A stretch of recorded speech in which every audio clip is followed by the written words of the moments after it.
Hi నమస్తే welcome to Telugu one current shock. రాష్ట్రంలో ఎక్కడ చూసినా అశాంతి, అలజడి, ఆందోళన. మరి అసలు రాష్ట్రంలో ప్రభుత్వం ఉందా లేదా దుప్పటి ముసుకేసి పడుకుందా అనే డౌటు మరి మేధావుల నుంచి సామాన్యుల వరకు కూడా ఉన్నటువంటి ప్రశ్నగానే ఉంది. అయితే దీనిపై స్పందించడం కోసం ప్రస్తుతం రాష్ట్రంలో నెలకొని ఉన్నటువంటి పరిస్థితిపై స్పందించడం కోసం మన మాజీ ముఖ్యమంత్రి నారా చంద్రబాబు నాయుడు గారు ఏమంటున్నారో అడిగి తెలుసుకుందాం. నమస్తే చంద్రబాబు గారు. నమస్తే బ్రదర్. ప్రస్తుతం ఉన్నటువంటి పరిస్థితిపై అంటే రాష్ట్రంలో నెలకొని ఉన్నటువంటి పరిస్థితిపై మీరు ఎలా స్పందిస్తారు? ఎలాగైనా స్పందించవచ్చు. కాంగ్రెస్ పార్టీ చేతగానితనంపై పాటలు రాసి స్పందించవచ్చు, పుస్తకాలు రాసి స్పందించవచ్చు, బొమ్మలు వేసి కూడా స్పందించవచ్చు. అది సరే సార్, అసలు మీరు ఎలా స్పందించాలనుకుంటున్నారు బాబు? నేను కవిని గాను, అందుకే కవిత్వం రాయలేను.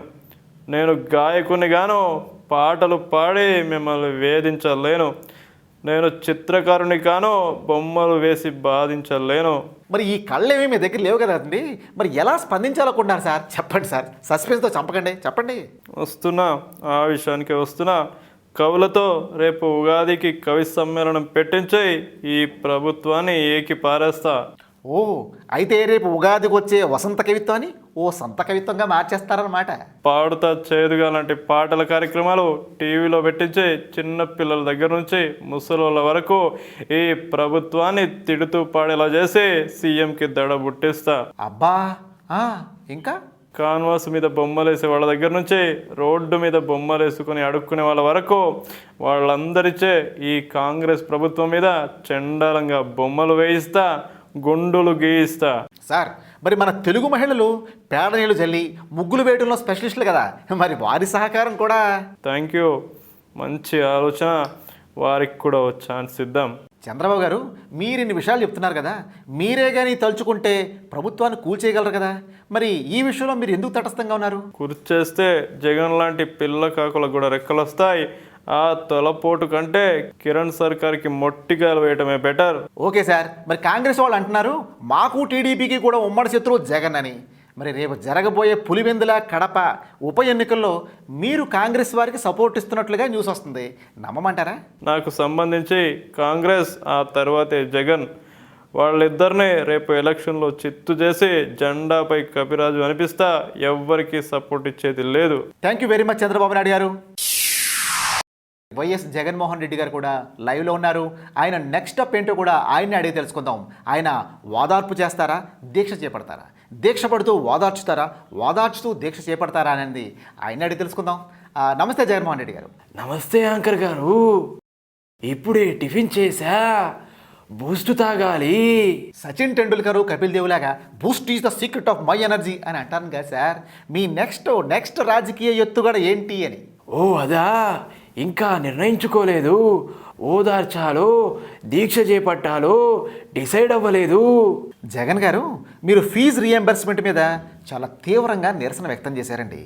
ఆమరణ నిరాహార దీక్ష కూడా చేశారు. కానీ ప్రభుత్వం కించిత్ కూడా దిగి రాలేదండి.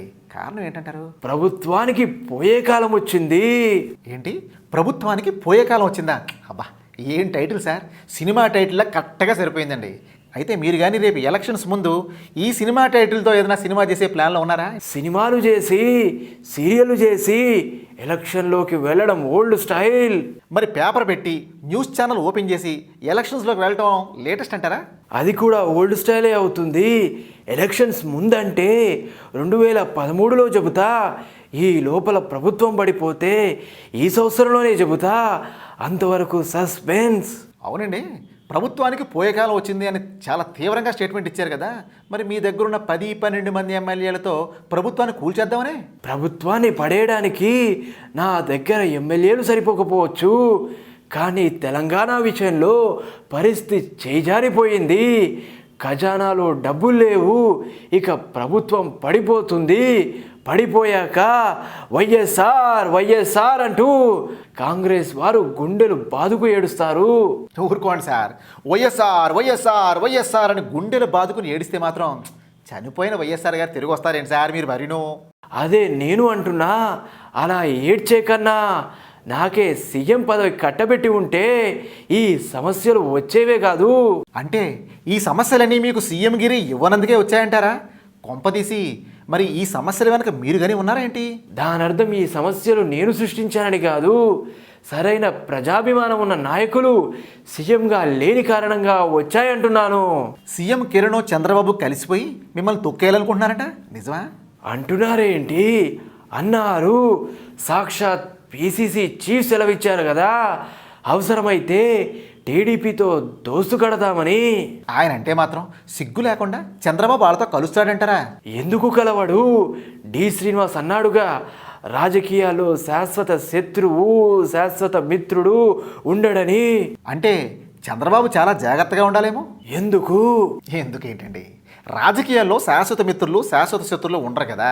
మరి 2013 నాటికి మీతో కాంగ్రెస్ వాళ్ళు కలిసిపోతే, మీ ఇద్దరు ఏకమైపోతే, ఇద్దరు కలిసి చంద్రబాబు గారికి శటకోపం పెట్టే అవకాశం ఉంది కదా, ఉంది కదా. నేను పులిబిడ్డని, గడ్డి తినను. మీరు సరే సార్, మీ గురించి అందరికీ తెలుసు, కానీ వాళ్ళు మాంసం తినచ్చు కదా. ఇదేదో కొంచెం ఆలోచించాలి. ఆయన ఒక మంచి ఐడియా ఇచ్చారు, ఎవ్వరికి చెప్పకండి. ఇంక చెప్పేదేముంది, ఆల్రెడీ ఎయిర్లోకి వెళ్ళిపోయింది కదా. Thank you sir, thank you very much. మన కేసీఆర్ గారు, విజయశాంతి గారు లోక్సభలో ఈ తెలంగాణ అంశంపై రభస చేస్తున్నారండి. మరి ఆ విశేషాలేంటో కేసీఆర్ గారిని అడిగి తెలుసుకుందాం. నమస్తే కేసీఆర్ గారు. నమస్తే. ఏంటి సార్, ఈ మధ్య ఎప్పుడు లేనిది ఈ దఫా లోక్సభ సమావేశాల్లో మాత్రం మీరు వీర విహారం చేస్తున్నారండి తెలంగాణ అంశం గురించి. అలాగే ఎప్పుడు లేనిది చాలా రెగ్యులర్గా లోక్సభకి వెళ్తున్నారు, కారణం ఏంటి సార్? నేను ఢిల్లీ లెవెల్ గోల చేయనికి పోతే మా కోదండరాం ఇతర చోటా నాయకులు నన్ను డామినేట్ చేసేలు ఉన్నారు. ఓ అందుక ఇప్పుడు మీరు రెగ్యులర్గా పార్లమెంట్కి అటెండ్ అవుతున్నారు. అంతేకాదు, మా విజయశాంతి కూడా మంచి జోష్ మీద ఉంది. ఇద్దరం కలిసి గట్టిగా అరిస్తే ఈ సమ్మర్ హాలిడేస్ కల్లా తెలంగాణ వస్తుందని. ఓకే, అయితే ఇప్పుడు ఉద్యమం అన్ని స్థాయిల్లోనూ ఊపందుకుంది అనుకుంటాను. మరి 10 సంవత్సరాల నుంచి దంచుతుంటే ఇప్పటికి వేడి పుట్టింది. ఉద్యమం పతాక స్థాయిలో ఉంది. తెలంగాణ వచ్చుడో కేసీఆర్ వచ్చుడో దెబ్బకు దయ్యం దిగిరావాలి. దెయ్యమా? దెయ్యం ఎవరు సార్? గది హోల్ మీడియాకి ఎరకనే. ఉంటా, నమస్తే. దెబ్బకి దెయ్యం దిగిరావాలి అంటూ కేసీఆర్ గారు చాలా తీవ్రంగా స్పందించినప్పటికీ కూడా ఆ స్వరంలో కించిత్ ఆందోళన కనిపిస్తుందండి. ఎందుకంటే తీరా తెలంగాణ రాష్ట్రం వచ్చే సమయానికి ఆయనకి ఎవరైనా కాంపిటీటర్స్ పెరిగిపోతారేమో అనే భయం కూడా ఆయన స్వరంలో కొంచెం కనిపిస్తుంది అనమాట. 100 రోజుల తన పరిపాలన సచ్చిచెడి పూర్తి చేసుకున్న మన సీఎం కిరణ్ కుమార్ గారు కూడా లైవ్లో ఉన్నారు. ఆయన అడిగి ఆయన ఆంతర్యం ఏంటో తెలుసుకుందాం. నమస్తే కిరణ్ కుమార్ గారు. నమస్తే. కంగ్రాచులేషన్స్ సార్, మొత్తం మీద 100 రోజుల పరిపాలన పూర్తి చేశారండి. మొత్తం మీద అని సింపుల్గా అంటారండి, విజయవంతంగా పూర్తి చేశాను అని మీరు నేను ఒక కంక్లూషన్కి వచ్చి డప్పు కొట్టేసుకున్నాం అనుకోండి, సరిపోద్దంటారా? మరి సరిపోదా? ఈ 100 రోజుల్లో ఎన్నో పనులు చేశాం. ఎన్ని చేశారు సార్?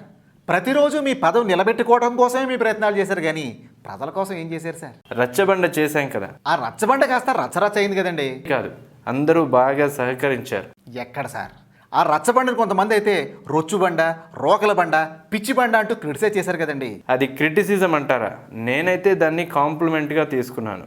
అనుకోండి సార్, మీరు సీఎం అయ్యేగా జరిగినటువంటి 2 అసెంబ్లీ సెషన్స్లోనూ కూడా ఒకళ్ళొకళ్ళు తిట్టుకోవడం, కొట్టుకోవడం, మైకులు విరుచుకోవడం, సర్ది చెప్పుకోవడం జరిపోయింది తప్పితే పరిపాలన సాగిందంటారా? సరే, నెక్స్ట్ 100 రోజుల్లో నేనేంటో చూపిస్తా, మీరే చూస్తారుగా. అంటే సీఎంగానే చూస్తావా? ఏం డౌటా? అది సరే, మీరు టీడీపీతో దోస్తీ కట్టి మీ ప్రభుత్వాన్ని నిలబెట్టుకోవాలని చూస్తున్నారటగా. తప్పదు కదా బ్రదర్, రాజకీయాల్లో పట్టువిడుపులు ఉండాలి. అబ్బో, మీరు నెమ్మదిగా పండుతున్నారు సార్. కానీ చంద్రబాబు మీతో కలుస్తాడా అని. రాజకీయాల్లో శాశ్వత శత్రువులు మిత్రులు ఉండరు, అందరూ వసుదేవులే. ఎవరైనా వేటినైనా పట్టుకొని పిసుకోవాల్సిందే. Thank you very much Kiran Kumar Reddy గారు, థ్యాంక్ యూ వెరీ మచ్. మొత్తం మీద మన చంద్రబాబు నాయుడు గారు, కిరణ్ కుమార్ గారు, కేసీఆర్ గారు అందరూ లైవ్లోకి వచ్చి ప్రస్తుతం రాష్ట్ర రాజకీయాలపై తీవ్రంగా స్పందించారండి. మరి నెక్స్ట్ ఎపిసోడ్లో మరలా కలుద్దాం. అంతవరకు keep watching Telugu one. Telugu Desam party, Congress party, Janata Dal party, BJP party, చిన్న పార్టీలైనా పెద్ద పార్టీలైనా మీ జెండాలకు వేల వేల దండాలయ్యా. మీ పార్టీల్లో గుండాలను చేర్చకండయ్యా, రౌడీలను అసెంబ్లీకి పంపకండయ్యా. తెలుగుదేశం పార్టీ,